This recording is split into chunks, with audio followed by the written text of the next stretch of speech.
have we changed technically, even since you've wrestled over the course of the last 20 to 25 years? What technical changes have we made that have gotten us to this point? Well, I think the Dan Gable influence over the sport has dissipated a little bit. You know what I'm saying? Like the whole outwork them, work harder than them, grind them out, be more physical than them. That has gone away. And I think that the international styles has trickled down.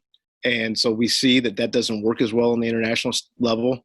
You know, like I don't know if we had a conversation about Brent Metcalf. And one of the reasons that he wasn't as successful internationally is maybe because of that Gable style still being forced. You know, and I could be wrong, and maybe Terry Brands would, you know, disagree with me totally. But I think the guys like what makes David Taylor so good, and Jordan Burroughs and I think even Kyle Dake is there, but specifically David Taylor. He is using really good technique, but he's keeping the pressure on.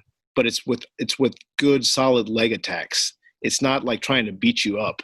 It's trying to force you to defend him, and then that's making him tired. And so he's sort of combined the tech. This is just my opinion. He's sort of combined the technical as well as the pressure USA style, because you know we have a style, and it is about pressure. And you know, all of our Olympic champions have wrestled pretty much, you know, in the last 30 years have wrestled pretty much the same way. Some version of John Smith, fakey motion score, pressure wrestling, right? And I can't think of a and even Tom Brands was still really quick and a pressure wrestler. He wasn't shooting low singles, but it wasn't, if you really break it down, it wasn't that far off from kind of the way John wrestles. He's not using elbow control, but it's, you know, he's hitting, and he hit a lot of stuff from space and not necessarily right from the tie. So I don't know. What was the question again? Well, just as far as the evolution of technique over the course of 25 years, what's changed from when you were competing until now? Well, definitely the scrambling, right? We didn't have to deal with leg passes and things like that. So I would have loved that type of wrestling. I wish we did have that back then.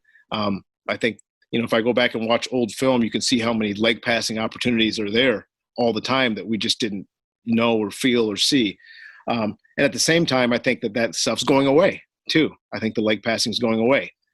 Maybe it's somewhat because of the danger rule. We're getting better at defeating it, right?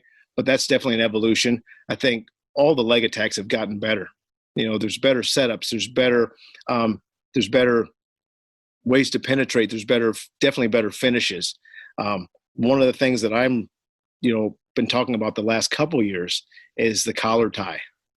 And this, you know, I grew up with elbows and inside and elbows, or you're inside. You know, it really wasn't about the collar tie unless you're snapping.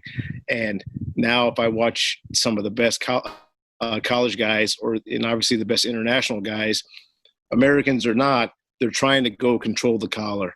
And I don't know if it's Bobby Douglas's influence on Cale and Cale's influence on America, or if it's the international influence on everything. But this sort of collar tie, not a conventional collar tie, but what I call like a Euro collar, where they pull it to the other side of their head.